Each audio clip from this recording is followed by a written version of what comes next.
할렐루야! 2024년 6월 13일 목요일 아침입니다. 계속되는 통독의 말씀 시편 50편에서 56편의 말씀 중 오늘은 51편의 말씀으로 함께 묵상합니다. 시편 51편은 다윗이 밧세바를 범한 후 나단 선지자 앞에서 자신의 죄를 고백한 내용입니다. 다윗의 죄가 성경에 기록된 이유는 하나님께서는 죄를 드러내시는 분이시며 우리 죄 역시 드러나게 된다는 것을 알려주기 위함입니다. 하나님은 죄를 숨기지 않으시고 죄를 다루시며 죄를 심판하시는 분이십니다. 흔히 많은 사람들이 기도라고 하면 하나님께 구하는 것을 기도의 핵심이라 생각합니다. 하지만 그렇지 않습니다. 하나님은 죄인들의 간구를 들으시지 않으십니다. 왜냐하면 관계가 깨져 있기 때문입니다. 즉, 죄에 대한 하나님의 용서가 없다면 하나님과의 관계 회복도 없습니다. 그렇기 때문에 하나님과의 관계를 멀어지게 만드는 죄를 다루는 것, 죄에 대한 용서를 구하는 기도, 회개 기도가 기도의 핵심이 되는 것입니다. 다윗은 범죄한 뒤 기도하지 않았습니다. 물론 전혀 하지 않았던 것은 아니지만 형식적인 기도만 했습니다. 형식적인 기도는 누구든 얼마든지 할 수 있지만 앞서 말했듯이 그 기도는 끊어진 기도입니다. 하나님과 관계가 단절된 상태에서 드리는 기도는 독백과 같습니다. 혼잣말 하는 것과 같이 말입니다. 우리 믿는 사람 중에도 기도가 끊어진 사람들이 있죠. 주일마다 빠지지 않고 교회에 출석하지만 기도가 끊어져 있는 사람들이 있습니다. 다윗은 범죄함으로 기도가 끊어졌습니다. 이것이 범죄한 다윗이 감수해야만 했던 가장 큰 손실이었습니다. 죄는 그리스도인들에게서 기도를 빼앗아갑니다. 하나님과 단절되게 만드는 것입니다. 그래서 기도는 방법이 아니라 관계입니다. 그렇다면 하나님과의 관계 회복을 위한 회개 기도는 어떻게 해야 할까요? 많은 사람들이 죄를 고백하기만 하면 회개한 것으로 압니다. 그러나 회개는 그런 것이 아닙니다. 회개를 제대로 알지 못하기 때문에 죄를 가볍게 여기고 쉽게 죄를 짓고 또 용서를 구하는 것입니다. 오늘날 많은 크리스찬들에게 회개가 형식화되어 있습니다. 회개는 하나님께서 받아주셔야 합니다.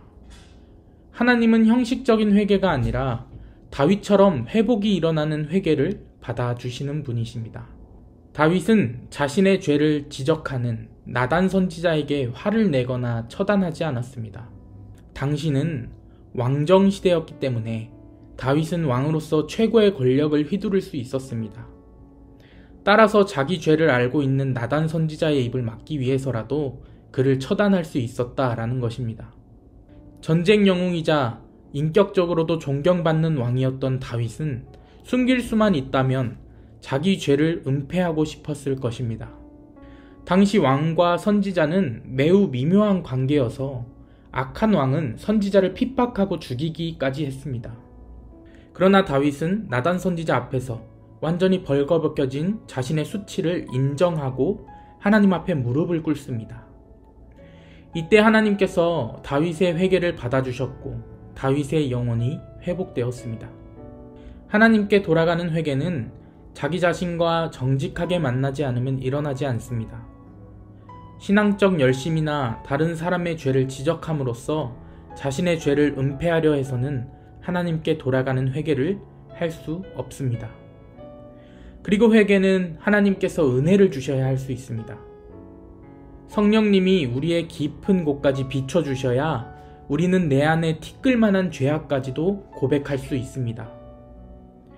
이렇게 하나님의 드러내시는 은혜로 진심을 다해 회개할 때 우리는 말뿐인 은혜가 아닌 진짜 하나님의 은혜를 누리게 되는 것입니다. 그렇다면 진짜 은혜란 무엇일까요? 이전보다 죄를 짓지 않는다고 만족하는 것이 아니라 이전에 보이지 않던 죄가 보이는 것, 이것이 바로 진짜 은혜입니다. 이전에는 그냥 지나쳤던 것이 언제부터인가 마음에 걸리고 마침내 그것이 죄임을 인식하는 것이 진짜 은혜라는 것입니다. 성령의 빛이 깊이 조명되면 작은 죄까지도 드러날 수밖에 없습니다. 죄는 아무리 작다 해도 작은 것이 아닙니다. 작은 죄가 어떻게 발전할지 알 수 없기 때문입니다. 무시하고 살았던 작은 죄가 결정적인 순간에 인생을 무너뜨릴 수도 있습니다. 그러므로 작은 죄는 없습니다. 죄는 모두 죄일 뿐입니다. 이 죄를 찾아내는 것이 바로 은혜입니다. 봄철만 되면 산불이 났다는 뉴스들을 자주 듣곤 하죠. 캐나다에 있을 때 산불이 너무 커서 온전히 복구가 안 될 것이라는 이야기가 있었는데요. 지금 그 장소들을 둘러보면 숲이 완전히 탔는데도 그 가운데 싹이 돋아나는 것을 볼 수 있다고 합니다. 어떻게 그럴 수 있을까요? 그것은 뿌리까지 타지 않았기 때문입니다. 나무의 생명은 뿌리에 있습니다. 죄는 나무의 뿌리와 같습니다. 나무에 제초제를 뿌리면 어떻게 되는지 아십니까? 가지가 말라버린다고 합니다. 하지만 시간이 지나면 말랐던 가지가 또다시 올라오는 것을 볼 수 있습니다. 잡초도 마찬가지죠. 제초 작업을 해서 깎아버려도 어느샌가 다시 자라있는 것을 볼 수 있습니다. 죄도 마찬가지입니다. 우리가 은혜를 받으면 죄의 힘이 약화됩니다. 여기서 주의할 것은 죄는 약화될 뿐이지 사라진 것이 아니다라는 사실입니다. 죄의 뿌리는 여전히 남아 있습니다. 그래서 죄는 외부에서 들어오는 것이 아니라 내부에서 자라나는 것입니다. 죄가 이끄는 삶으로부터 자유롭지 못하면 언제 어떻게 다시 자라고 그것으로 인해서 무너질지 모르는 것입니다. 시편 1편 3절 말씀에 이런 말씀이 있습니다. 그는 시냇가에 심은 나무가 철을 따라 열매를 맺으며 그 잎사귀가 마르지 아니함 같으니 그가 하는 모든 일이 다 형통하리로다. 이처럼 뿌리가 중요한 것입니다. 죄의 뿌리가 아니라 말씀의 뿌리를 내려야 우리의 영이 건강하게 자랍니다.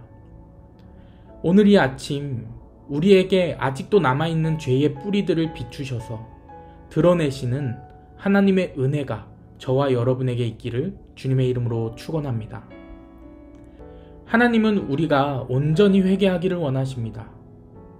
참된 회개를 통해서 하나님과 단절되어 있던 그 막혀있던 것이 시원하게 뚫리기를 원하십니다. 잃어버린 말씀을 되찾기를 원하신다는 것입니다. 구원의 즐거움이 회복되기를 원하십니다. 그리고 또 자원하는 심령이 회복되기를 원하십니다.